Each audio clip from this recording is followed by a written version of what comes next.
Rock Bottom Coins is the #1 place to get your Madden coins. If you make coins for my videos, sell them to Rock Bottom. If you're buying, use my code GUTBOX for 10% off. Hey, Gutbox here. So I think the biggest question I've gotten today is, hey, Fox, what's going on with that whole face of yours? It's pretty ugly. The second biggest question I've got is, hey, how would you rank those All-Madden 3 cards, fugly boy? So let's go through, and maybe we'll do a little bit of overview on the market. And to no one's surprise, well, hopefully nobody's surprised, market is up pretty dramatically from what we saw in Blitz.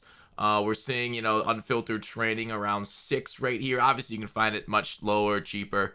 It is what it is. But these were between 4 to 5, kind of under 4. This is, again, unfiltered trading. You'd always be able to find it cheaper than what I have it out here because this is a overlisting price. But regardless, so why is it up? All-Madden, in the All-Madden rules, obviously, right? We talked about this, and it's just the way the market dynamics work. We can see it coming. It is what it is. Now, obviously, Presence coming, and if they bring in a Presence reroll, bada bing, bada boom, up a little bit more. So why was it going up? Well, there was some methods and stuff and some ways of making coins off training using the current, how cheap that training was. And we were doing that today on stream. I haven't checked tonight if that's held steady, but that's not what this video is about. This is about All-Madden 3 card rankings. So let's break out the handy dandy notepad. So All-Madden 3, I've used them with the exception of which ones I'll get to in a second. But on the team right here, I guess I should flash it to you. You still see I have most of them. I'll be using them more tomorrow.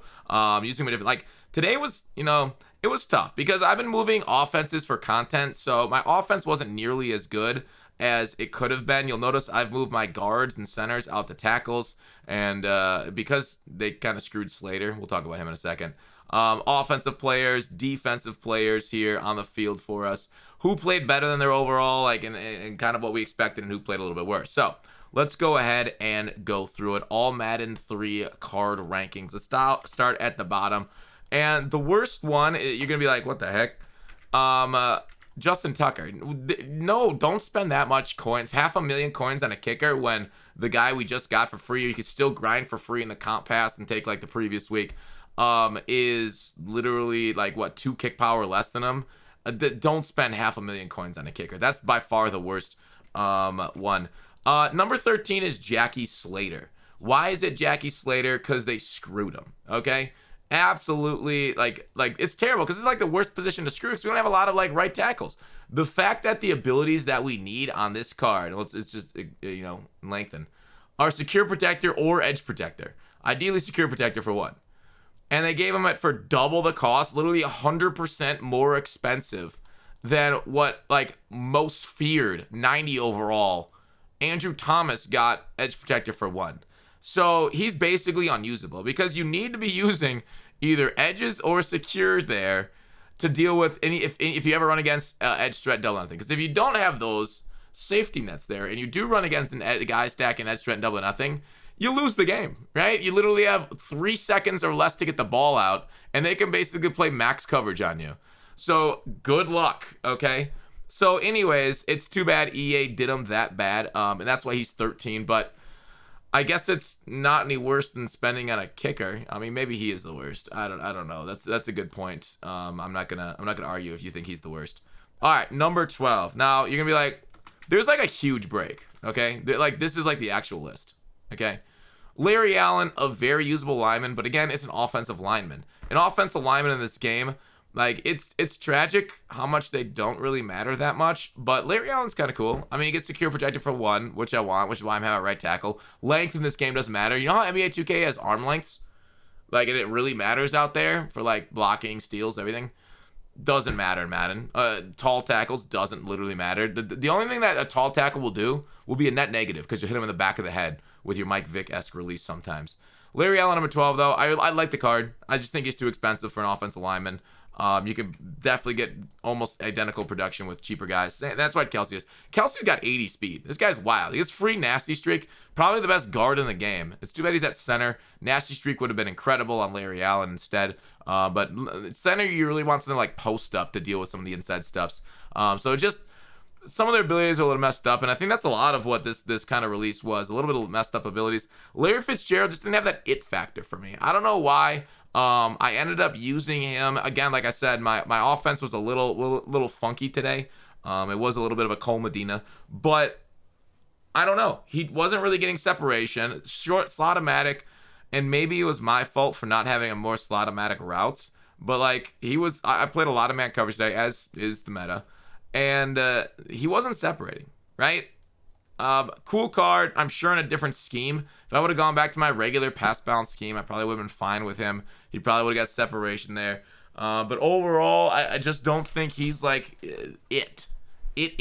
I do kind of enjoy the card. Don't get me wrong. And I'm gonna test him out. I'll probably go back to my old scheme tomorrow and see how he is there. But as of now, not an incredible run blocker, which is weird because IRL he was a pretty good one. And not it. That's all I'll say about that for his price. All right, next up, which is weird because this first card was so good for me. So it's strange. I guess the game just caught up to him. Number 9 is Revis. Now, Revis in a man scheme could be a major problem. The problem is I run zone. So anything not zone can go suck a lemon. All right, Revis, I ended up putting pick artist on him. Didn't see him at all on the field, right? Didn't see him one bit. Didn't really show up, but again, this guy in a man scheme with 97 agility, 95 change of direction is probably going to lock some dudes down. So maybe this, if you run a man scheme, I think Revis with medium route, short route KO for only 2 AP, that's the dumbest thing ever. Dumbest. Outside shade too. Yeah, those abilities are so overpoweredly broken. It's stupid. Man coverage is the worst thing ever in this game right now. They like literally, they can foretell what routes you're going to run. They know before your receivers even try to break. All right, next up. So maybe he's rated higher in a different scheme. I'm going to go Travis Kelce here. The only downside to Travis Kelce is that he's nowhere near as good as the current best tight end of the game, which is Darren Waller. Because in their infinite wisdom, they decided not to give... literally, you need this chemistry to beat man coverage. Okay? You need short and elite. They gave him route tech for 3. Who has 3 AP to spare on their offense? Richie Rich? I don't know. That's way, like, okay, 3 AP is cool, but also just, you know, give me 1 AP short and elite, mid and elite for 2. Yeah, okay. Fucking jackoffs. I'm not very fond of EA today. I don't know if you can tell from this morning's video. All right, number 7. Mr. Reggie White. El Toro literally didn't even work. El Toro, I'll tell you, that works in sim mode. That absolutely destroys offensive linemen. When I have it on Cameron Hayward in the franchise, check out my franchise content. Best content I've put out ever. Check out the franchise channel. It's linked in the description. Yeah, that didn't work. I put him at defensive tackle. I don't even know if he got off the bus, right? I like didn't even know if he showed up to the games. Not sure. He maybe got stuck in the parking lot drinking some beers or something. Didn't see him at all. All right, next up. Ooh. Now we're starting to get to players who actually showed up on the field for me today. Saquon Barkley. I don't think a running back this expensive might be worth it. He played all right. Evasive's a really good X factor. I still think Barry's better because it's free on him and he's smaller. Saquon right there, 94 speed is really nice. Agility, felt decent on the sticks. Didn't have as much like fight as I'd kind of want. I don't know. He didn't have the insane play, like the standout, oh my gosh, one that I really wanted out of him. Didn't really get a lot of separation in man coverage. A lot of guys just like they're in dollar now and they'll just either man you up your running back and then you won't get separation. Even on like, I feel like even angle routes don't get separation against man anymore because it's so bonkers, stupid, overpowered. Or they'll just user it. And you got to get lucky if their user guess is wrong, right? If they don't know how to cover a flat or a wheel. So yeah, Barkley, because you can't run against dollar because it's overpowered as heck. There is no running against dollar except for maybe an 0-1 trap until they smartly pinch their line. Then guess what? Your 0-1 trap's blown up in the backfield for a negative 4 yards. Number 5, Rod Woodson. I thought this guy was going to suck. I hate this guy's abilities. Rod Woodson, if it was just based off production today, he'd be number 1. He kept me in a lot of games. Mid-zone KO actually went kind of hard for me on the side of the field. It actually kind of went kind of hard. So I was pleasantly surprised with how he was able to produce with the pick artist. Got me a couple picks.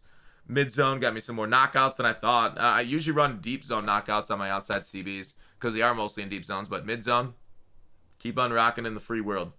I love you. But that's like, that's it. I don't love, like, if this was deep zone, like if you had like deep zone knockout for a reasonable price, that'd be kind of cool. Pick artist should have been free. Don't have no clue why pick artist wasn't free. Freaking Kendall Fuller gets it for free, but Rod Woodson can't. Dude's got like 1 million interceptions in his career. I think it's like 70 something. I like the way Cam Chancellor hit people. That's all I got to say about that. Good. I used him at user. He did force a nice fumble for me. Steve Atwater, he forced 2? Or was it 1 fumble? I remember one specific knockout fumble. But in coverage, you know, zones suck. I still run zones. It's tragic. I hope to just confuse them just long enough for a user. I'm really disappointed that deep out zone knockout was not here instead of deep in. Deep out zone knockout is so significantly better than deep in. It's wild. So he would have been like #1 without a doubt. Best in the game. So now he's #2 because he's gonna cost me 1 more AP. Which, you know, he's Minka Fitzpatrick with hit power, which is a really good player. He's 6'3" too. Him and Cam Chancellor both. I guess I didn't show off Cam's stats, but you guys kind of already know that. Goal line stuff is an awful ability. They gave Cam the worst abilities possible. That was embarrassing for them. Yeah, goal line stuff literally not even worth it if it's not on a frontline defender. That's Cam. That's my user. He's pretty solid. #2. I think you guys know who #2 is. Who is #2? Who is #2? Megatron. Megatron, 2 AP, route tech, cheapest in the game. Route tech's inconsistent as hell. Like, you know how overpowered knockouts are? They literally counter route tech in this game. Route tech, what should be something that beats man in knockouts, which should not be able to anticipate routes at all. It should just knock the ball if they're close. They shouldn't even be in the game, first of all. It literally cancels out route tech. Not only it takes care of route tech and it knocks the ball out of your hand. So route tech is cool against somebody that's, you know, not running the man coverage abilities, but I can't believe route tech's so bad this year. Why does EA do the things they do? Why are they the way they are? And that's why #1 will never let us down. Taiwan is #1 and will always be #1. There's my ranking of the All-Madden 2 players. Hopefully that did you well. Otherwise, see you guys on stream and we'll be playing tomorrow some more of them. Maybe we'll do some franchise content tomorrow. I don't know. We'll see how it goes. But we're definitely going back to our old offense. I'll tell you that.